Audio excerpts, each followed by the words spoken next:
زمینیں وہی ہوں گی لیکن چلانے والے کوئی دوسرے ہوں گے, پالیسی بدل جائے گی, یعنی پورا سیریا بدل جائے گا. مثال کے طور پہ آپ ایران کی مثال لیجئے, ایران میں شاہ ایران تھا, اسرائیل کا سپورٹر تھا. 1979 میں اسلامک ریولوشن آیا, وہی ایران تھا, اور پھر ایک اس میں سے نیا ایران نکل آیا جو اسرائیل کا سب سے بڑا مخالف بن گیا. ملک وہی, لوگ وہی, لیکن جب اوپر سے سیٹ اپ بدلتا ہے تو وہ ملک بھی پھر بدل جاتا ہے.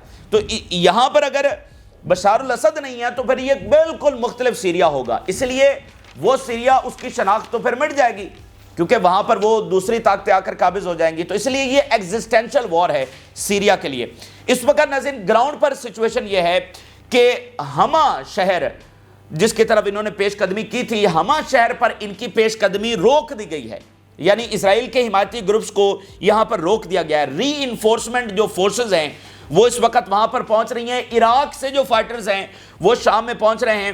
تو بشار الاسد کی فورسز کی جو پوزیشن ہے وہ وہاں پر زیادہ مضبوط ہو رہی ہے اور ان کی ایڈوانسمنٹ ٹورڈ دمشق فی الحال روک دی گئی ہے. اگلے 48 گھنٹے اس لیے ناظرین اہم ہیں کہ ایک تو ماسکو سے جو اسلحہ سپلائی ہے وہ یہاں پر پہنچ جائے گی, دوسرا فورسز جو ہے وہ ان پوزیشن ہو جائیں گی, ان کو گھیرے میں لے لیں گی اور اپنی پوزیشن سنبھال لیں گی. جو ڈیفنس لائنز ہیں وہ مضبوط ہو جائیں گی اور جہاں جہاں سے فائٹرز آ رہے ہیں وہ پہنچ جائیں گے اور ان کو گھیرے میں لے لیں گے. تو اس طرح پھر جو فضائی بمباری ہو رہی ہے اس میں ان کی سپلائی لائن کاٹ دی جائے گی. تو یوں اس حملے کی جو شدت ہے وہ واضح بھی ہو جائے گی اور ٹوٹ بھی جائے گی. یعنی اگر ان کو یہیں پر روک دیا جاتا ہے تو اوپر سے فضائی حملے ہو رہے ہیں, پیچھے سے ان کی سپلائی لائن کاٹ دی جائے گی, تو جتنے فائٹرز ہما میں پہنچے ہیں بس وہی ہوں گے, پیچھے سے نہیں پہنچ سکیں گے. ادھر سے بشار الاسد کی فورسز کی تعداد بڑھتی چلی جائے گی. ایک تو ان کو وہ آگے نہیں بڑھنے دیں گے بلکہ ان کا ریپیل جو ہے, ان کو پیچھے دھکیلنا وہ شروع کر دیں گے. اوپر سے فضائی بمباری اور نیچے زمینی فورسز ایک بڑی تعداد میں پہنچ چکی ہوں گی. تو اس لیے 48 گھنٹوں میں صورتحال واضح ہو جائے گی اس حملے کی شدت کے حوالے سے. اور اس کے بعد ظاہری بات ہے حلب شہر میں تو قبضہ ہو چکا ہے, یہاں ان کو دمشق سے واپس دھکیلنے کے بعد پھر حلب شہر کی لڑائی ہوگی. وہ ایک بڑی بیٹل اور بہت خطرناک بیٹل ہوگی, بہت خطرناک. اس سے پہلے بھی حلب شہر کو جب واپس لیا تھا ایران نے, رشیا نے اور شام نے, ایک بہت خطرناک لڑائی وہاں پر لڑی گئی تھی. ٹھیک ہے, تو جب اس شہر میں لڑائی ہوتی ہے, دیکھیں شام کے لوگ ہیں اتنی بھیانک جنگیں دیکھ کر کچھ امن کچھ پراسپیرٹی وہ دیکھ رہے تھے, لیکن اب وہاں پر اگر لڑائی ہوتی ہے جو کہ ہونی ہے, ظاہری بات ہے حلب شہر کے اوپر قبضہ ہو چکا ہے جس کو واپس لینا ہے, لیکن وہ بہت ایک بھیانک صورتحال وہاں پر ہونے جا رہی ہے. وہاں پر لڑائی اب کس نوعیت کی ہوگی, کس طرح لڑی جائے گی, تو وہ ایک خطرناک صورتحال. الجزیرہ رپورٹ کر رہا ہے rebel forces remained on the outskirts of Hama and were trying to counter the Syrian government forces there. Hama پر وہ رک گئے ہیں اور وہاں پر کنفرنٹیشنز ہو رہی ہیں. There is an exchange of control, still it's very dynamic, very volatile on the ground. بہت ہی volatile سچویشن ہے, یعنی خطرناک اور نازک صورتحال ہے. وہ جو کہہ رہے ہیں کنٹرول بیک والی صورتحال یہ ہے کہ مختلف ولیجز اور ٹاؤنز ہما کے آؤٹ سکرٹس میں جہاں پر ان گروپس نے قبضہ کر لیا تھا تو ان کو بھی واپس لیا جا رہا ہے اور وہاں پر ایک بڑی کنفرنٹیشنز, لیکن شہر سے باہر یہ کنفرنٹیشنز ہو رہی ہیں اور ان کو روکا ہوا ہے اور ان کو پیچھے ریپیل کرنے کے لیے آگے معاملات بڑھ رہے ہیں. اچھا, اسی درمیان اب ذرا اسرائیل کے حوالے سے جو چیزیں سامنے آئی ہیں وہ غیر معمولی ہیں. اسرائیل کے منصوبے کھل کر اب سامنے آ رہے ہیں اور کھل کر اسرائیل کی جانب سے اب اسلحہ دینا جو ہے وہ ان گروپس کو شروع کر دیا گیا ہے. ویسے آپ دیکھیں نا کہ ان گروپس کی لیجیٹیمیسی کوئی نہیں ہے. اب یہ اپنے آپ کو بتاتے تو یہ ہے کہ ہم تو شامی ہیں اور ہم تو بشار الاسد کے خلاف بغاوت کر رہے ہیں اور یہ ہمارا رائٹ اور فلانا. آپ مجھے بتائیے یہ کون سے لوگ ہیں جو غزہ ان کو نظر نہیں آتا, الٹا وہ اسرائیل جس کے خلاف ساری دنیا کھڑی ہو رہی ہے, ٹھیک ہے, اور جو جینوسائیڈ کر رہا ہے, یہ اس کے حمایتی بن کر بیٹھ گئے ہیں اور پہلے شام کا امن تباہ کر رہے ہیں, اس کے بعد ارادہ رکھتے ہیں کہ لیبنان کا امن بھی تباہ کریں گے. تو ان کی لیجیٹیمیسی کہاں ہے, کیا ہے ان کی لیجیٹیمیسی؟ تو یہ صرف اور صرف بد امنی پھیلانے والے ہیں, فساد پھیلانے والے ہیں اور اسرائیل کے شیطانی منصوبوں کو آگے بڑھانے والے ہیں, اور ان کا کوئی لیجیٹیمیسی نہیں ہے. تو اسرائیل نے اب کھل کر ان کو اسلحہ دینا شروع کر دیا ہے اور پتہ یہ چلا ہے کہ کیسے دمشق پر قبضہ, پھر بیروت پر قبضے کا منصوبہ ہے.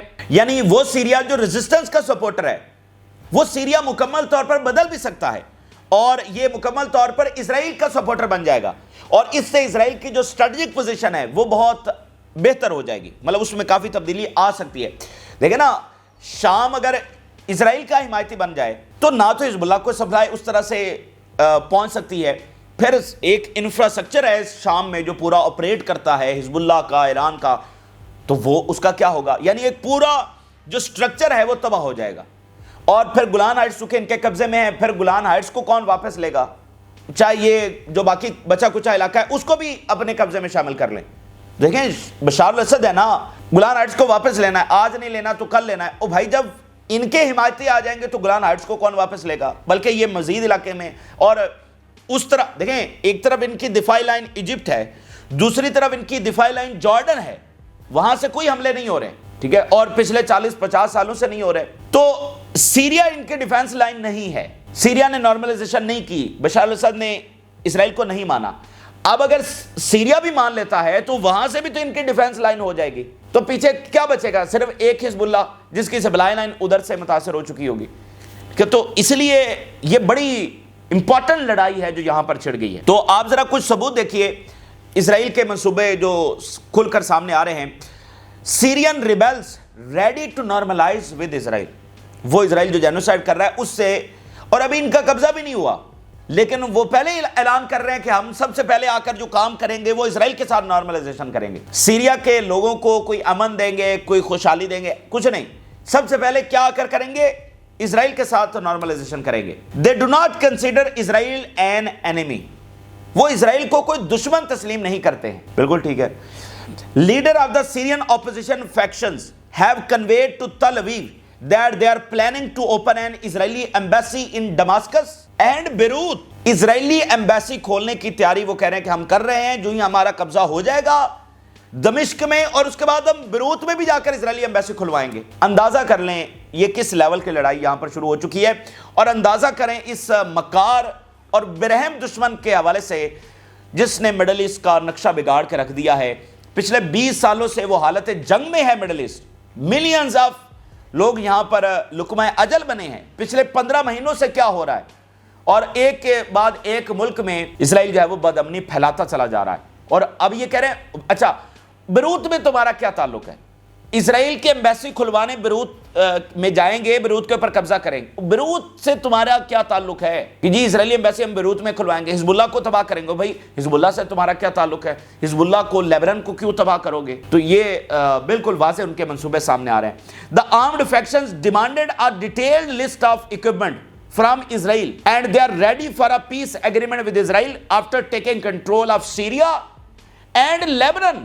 اسرائیل کو انہوں نے لسٹ دی ہے کہ ہمیں یہ اسلحہ چاہیے، اور اسرائیل وہ اسلحہ ان کو دینے جا رہا ہے اور دے رہا ہے، اور مکمل پیس ہوگا، پیس ایگریمنٹ ہوگا اسرائیل کے ساتھ لیبنان پر اور سیریا پر قبضہ کرنے کے بعد۔ یعنی اس کا مطلب یہ ہے کہ وہ سیریا اور لیبنان کو پھر ایک ہی سٹیٹ بنا دیں گے، پھر یہی ہوگا نا، اور کیا ہوگا؟ تو وہ ادھر سے بھی پھر اسرائیل کی دفاعی لائن ہو جائے گی، پھر لیبنان بھی ان کا دفاعی لائن بن جائے گا، تو تمام اطراف سے پھر ان کی دفاعی لائن بن جائے گی، لیبنان بھی، سیریا بھی، جارڈن بھی اور مصر بھی۔ تو وہ کہہ رہے ہیں کہ ہم لیبنان کے اوپر بھی مکمل کنٹرول حاصل کرنے جا رہے ہیں۔ اب یہ ان کے منصوبے ہیں، ٹھیک ہے نا، ہم یہ بھی کر دیں گے، ہم وہ بھی کر دیں گے، سیریا پر بھی قبضہ کر لیں گے اور لیبنان کے اوپر بھی قبضہ کر لیں گے۔ لیکن ناظرین میں آپ کو بتا دوں یہ جو ان کے منصوبے ہیں وہ دھرے کے دھرے رہ جائیں گے اور منہ کی کھانی پڑے گی، اور یہاں سے بھی ریزسٹنس زیادہ طاقتور ہو کر نکلے گی، ریزسٹنس جو ہے وہ یہاں سے زیادہ مضبوط ہو کر نکلے گی، اور ہر بیٹل جو اسرائیل چھیڑ رہا ہے وہاں پر شکست اسرائیل کو کمزور کرتی چلی جا رہی ہے اور اسرائیل کو مزید تباہ کرتی چلی جا رہی ہے۔ ہر جگہ پر جب اس کی سبکی ہوتی چلی جائے گی تو ایٹ دی اینڈ پھر کیا ہوگا؟ اچھا اب ناظرین ادھر بھرپور تیاری ہے۔ سب سے بڑی بات جو پوری مسلم اور عرب ورلڈ بشار الاسد کے ساتھ کھڑی ہوئی ہے، بھئی جہاں پر سیریا بھی ہے، جہاں پر ایران بھی ہے، جہاں پر عراق بھی ہے، جہاں پر باقی ملک شامل ہیں، تو یہ کیا کر لیں گے؟ یہ ان کے منصوبے، آپ وقت بتائے گا، اس کے اوپر زیادہ ہم بات نہیں کرتے، لیکن آپ دیکھ لیں گے کہ یہ جی لیبنان کے اوپر بھی قبضہ کریں گے اور دمشق کے اوپر بھی یہ سارا نظر آ جائے گا۔ سب سے پہلے میں ایران کے جو فارن منسٹر اپنا دورہ مکمل کر کے ترکی پہنچ چکے ہیں ان کے کچھ بیانات میں آپ کے سامنے رکھنا چاہتا ہوں، اس کے بعد آپ کو اندازہ ہو جائے گا کہ ایران پوری طرح سے اس جنگ کا حصہ ہے، اور اگلے 48 سے 72 گھنٹوں میں ایران کی فورسز پہنچ جائیں گی، اور وہ ابھی فوری اس لیے نہیں بھیجی جا رہی ناظرین کہ دیکھیں مثال کے چند ہزار فائٹرز آئے ہیں، اچھا ٹھیک ہے انہوں نے حلب کے اوپر قبضہ کر لیا چونکہ وہ ایک سرپرائز اٹیک تھا، اب پینک تھوڑی مچانا ہے کہ ادھر سے ایران کی فورسز بھی پہنچ رہی ہیں، ادھر فلاں بھی پہنچ رہا ہے، فلاں بھی پہنچ رہا ہے. تو پینک نہیں مچانا ہے، کھلبلی نہیں مچانی ہے کہ پتہ نہیں کیا ہو گیا ہے. وائزلی دیکھنا ہے. مثال کے طور پہ اگر اگلے 48 گھنٹوں میں جیسے فورسز اپنی پوزیشن سنبھال رہی ہیں وہ ان کو پیچھے دھکیل دیتی ہیں تو پھر ضرورت کیا ہے ایران کی فورسز یہاں پر لانے کی؟ دیکھیں معاملے کو تو روکنا ہے نا، اس کو جو ہے نا پھیلنے سے روکنا ہے. تو ایران آ جائے گا تو پھر جنگ مزید پھیلے گی. تو اس لیے پہلا یہ 48 گھنٹوں میں صورتحال واضح ہو جائے. اگر نہیں رک پاتی یہ اسرائیل کے حمایتی گروپس اور یہ دمشق کی طرف مزید آگے بڑھنے لگتے ہیں تو پھر زیادہ ٹائم نہیں لگے گا، ایران کی فورسز وہاں پر پہنچ جائیں گی. اصل بات یہ ہے کہ وہ ریڈی ہیں، وہ الرٹ ہے، وہ بس اشارے کا انتظار کر رہی ہیں، وہ شام میں پہنچ جائیں گی. لیکن اگر حملہ ناکام بنا دیا جاتا ہے تو پھر ضرورت نہیں ہے، پینک نہیں مچانا ہے. اب ایران کے فارن منسٹر کے بیانات دیکھیے. The goal of the Iranian foreign minister's visit to Damascus is to convey a clear message for Iran's support for Syria and the resistance. بالکل کلیئر میسج سیریا کو پہنچانے کا یہ دورے کا مقصد تھا کہ ہم پوری طرح سے ساتھ کھڑے ہیں. We confirmed Tehran's full readiness to provide all kinds of support to the Syrian government. ہر طرح کی سپورٹ دینے کے لیے ہم تیار ہیں. ایران کے foreign minister I have conveyed to the President Bashar al-Assad message from Iran regarding steadfastness, resistance and support for the government, people and the army in Syria and for the person of the president. کہ صدر کے لیے ہماری حمایت، اسرائیلی army کے لیے ہماری حمایت، اسرائیلی لوگوں کے لیے ہماری حمایت، ہم ہر طرح سے ہر لیول کے اوپر ساتھ کھڑے ہیں شام کے. I am certain that government, army and people of Syria will emerge from this phase with their heads held high as before. مجھے یقین ہے کہ شام اس میں سے فاتح ہو کر نکلے گا. Iran foreign minister arrives in Ankara says Syrian army and government are capable of success and will be supported by Iran and resistance groups. Bashar al Assad کی فوجیں فاتح ہو کر نکلیں گی اور ایران اور ریزسٹنس گروپس پوری طرح سے بشار الاسد کو سپورٹ کریں گے. The activity of the terrorist groups in Syria after the ceasefire agreement in Lebanon is not a coincidence and is in the interest of the Zionist entity. یہ کوئی incidence نہیں ہے کہ لیبنن میں سیز فائر ہوتا ہے اور 24 گھنٹوں کے اندر اندر شام میں یہ اتنا بڑا حملہ کر دیا جاتا ہے تو یہ سارا اسرائیل کی حمایت سے ہو رہا ہے. تو آپ نے صرف ایران کے بیانات دیکھے ہیں. ایران کیٹاگوریکلی پیچھے ہٹ ہی نہیں سکتا، سوال ہی پیدا نہیں ہوتا. وہ تیار ہیں، صرف 48 گھنٹے انتظار کریے اور اس کے بعد دیکھتے ہیں کہ صورتحال کیا بنتی ہے. اگر ضرورت ہوگی تو ایران کی فورسز وہاں پر پہنچے گی، وگرنہ روس ہے، بشار الاسد کی فورسز ہیں، بہت ساری تنظیموں کے فائٹرز پہنچ رہے ہیں. That are enough. اور جو حلب ہے اس کے حوالے سے بہرحال دیکھنا ہے کہ اس میں کس طرح کی لڑائی لڑی جائے گی. اب لیبنن کے حوالے سے، لیبنن میں جو سیز فائر کی وائلیشنز ہیں وہ جاری ہیں اور اسرائیل وہاں پر حملے کر رہا ہے، بے تکے حملے کر رہا ہے جس کی کوئی جواز نہیں ہے، کوئی لاجک نہیں ہے. اسرائیل نے ساری طاقت استعمال کی، اپنی فوج بھیجی، بمباری کی، کچھ بھی حاصل نہیں کیا. اب وہ ادھر ادھر سٹرائک کر رہا ہے تو اس کی جو فریکچرڈ ڈومیننس ہے نا وہ اس کو چبھ رہی ہے کہ بھائی اچھا ہمیں معاہدے میں یہ لکھنا پڑا کہ ہم سٹرائک نہیں کر سکیں گے لیبنن میں. تو وہ فریکچرڈ ڈومیننس کو بس حاصل کرنے کے لیے باولا ہوا پڑا ہے، پاگل ہو چکا ہے، اس وقت میڈ ہو چکا ہے. تو اس لیے وہ حملے کرتا چلا جا رہا ہے. اس وقت جو فرانس کے ڈیفنس منسٹر ہیں وہ لیبنن پہنچ رہے ہیں اور فرانس نے کل سٹیٹمنٹ جاری کیا اور اسرائیل کو ذمہ دار ٹھہرایا اور کہا کہ 52 وائلیشنز اسرائیل نے کی ہیں اور کسی بھی وقت جنگ چھڑ سکتی ہے اور اسرائیل اس کا ذمہ دار ہے. اچھا اب ناظرین دیکھیں، حزب اللہ ظاہری بات ہے اس کو افورڈ نہیں کرے گی، وہ رسپونڈ کرے گی، لیکن ہمیشہ آپ نے دیکھا ہے کہ ریزسٹنس وائز فیصلے کرتی ہے، سوچ سمجھ کر صورتحال کو دیکھ کر. اب آپ دیکھیے نا کہ سیریا میں بھی صورتحال کلیئر نہیں ہو رہی اور لیبنن ادھر حملہ ور ہو جائے اسرائیل پر تو اسرائیل یہ کوئی مناسب چیز نہیں ہے. تو یہ فی الحال شاید کوئی اچھی اسٹریٹجی نہ ہو کہ دیکھیں جنگ تو پھر پھیل رہی ہے نا، آگے سے آگے پھیل رہی ہے، توجہ غزہ کے اوپر رکھنی ہے، اس کو سمیٹنا ہے. آگے جنگ بڑھا کر تو اس طرح سے فائدہ نہیں ہے، جنگ لڑی جائے گی، لمبی وار آف اٹریشن چلتی رہے گی. لیکن فی الحال اسرائیل کی ٹریپ میں تو نہیں آنا ہے. جب تک شام میں صورتحال واضح نہیں ہو جاتی تو اس کے بعد پھر حزب اللہ اپنا فیصلہ کرے گی. حزب اللہ وہاں پر موجود ہے اور اس نے لڑنا ہی لڑنا ہے، لیکن وائز فیصلے کرنے ہیں، پینک کے اندر فیصلے نہیں کرنے. پہلے شام میں تھوڑا سا غبار ہٹ جائے. اب دیکھیں وہ کہہ رہے ہیں جی لیبنن کے اوپر بھی حملہ آور ہوں گے، اب تو وہاں پر غبار تھوڑا سا ہٹ جائے، صورتحال واضح ہو جائے. اب دیکھیں لیبنن ادھر حملہ کر دے، ادھر شام میں جنگ چل رہی ہے جہاں سے ان کو سپلائی آتی ہے، شام اپنی جنگ میں مصروف ہے. تو یہ اس لیے صورتحال ہے. لیکن حزب موجود ہے اور شام کی صورتحال واضح ہونے کے بعد وہ اپنا لاہ عمل بنائیں گے اور آپ کو نظر آ جائے گا۔ آخری جو بڑی خبر ہے کہ فرانس کے صدر MBS کے دعوت نامے کے اوپر آج پہنچ رہے ہیں سعودی عربیہ۔ بہت غیر معمولی دورہ ہے، اور میں آپ کو بتا دوں، دیکھیں اسرائیل یہ ساری اپنی حرکتیں کر رہا ہے، اپنی شیطانی چالیں چل رہا ہے، لیکن ایک پیرالل ڈیفیٹ ہے جو اس کی جڑیں ختم کرتی چلی جا رہی ہے۔ ایک پیرالل ڈیفیٹ ہے جو بڑھتی چلی جا رہی ہے آگے، جو دنیا پوزیشن بدل رہی ہے، جو مڈل ایسٹ اپنی پوزیشن بدل رہا ہے، جو عرب ورلڈ اپنی پوزیشن بدل رہا ہے۔ اب دیکھیں MBS نے دعوت کس کو دی ہے؟ میکرون کو۔ وہ میکرون جو کہہ رہے ہیں کہ یورپ کو الگ سے دیکھنا ہوگا ریگارڈنگ اسرائیل اینڈ امریکہ، ان کے مطابق اپنی پالیسی نہیں بنانی، ہمیں ہر ایک کے ساتھ الگ سے انگیج کرنا ہے، ہمیں مڈل ایسٹ کے ساتھ الگ سے انگیج کرنا ہے، not with reference to Israel. اس میکرون کو MBS نے، جو کسی ملک کو نہ دورے کے اوپر جا رہے ہیں نہ کسی کو انوائٹ کر رہے ہیں، اس MBS نے بلایا ہے میکرون کو۔ تو یہ ایک پیرالل شفٹ ہے جو دنیا میں اس وقت آ رہا ہے۔ مڈل ایسٹ الگ سے انگیج کر رہا ہے یورپ کے ساتھ، باقیوں کے ساتھ، اور باقی جو ملک ہیں وہ بھی افورڈ نہیں کر رہے ہیں اسرائیل کے ساتھ۔ تو ٹھیک ہے، ان کے پاس جنگی ہتھیاریں ہیں، ان کے پیچھے امریکہ کی سپورٹ ہے، گولہ بارود ہے، وہ استعمال کر رہے ہیں، لیکن اسرائیل نہ ایسے قائم ہوا تھا اور نہ ایسے چل سکتا ہے۔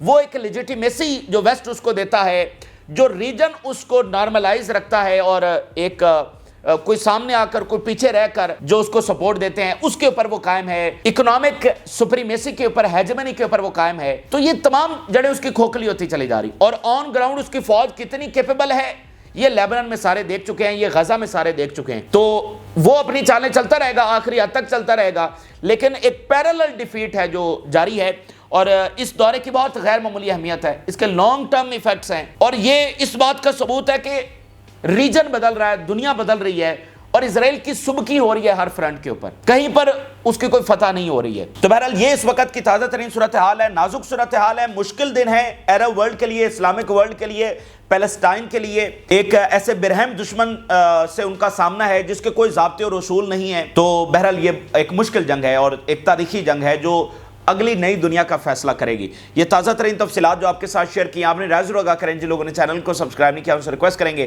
کہ چینل کو ضرور سبسکرائب کر لیں تاکہ ہر آنے والی ویڈیو آپ تک پہنچ سکے۔ اجازت دیجیے، اللہ حافظ۔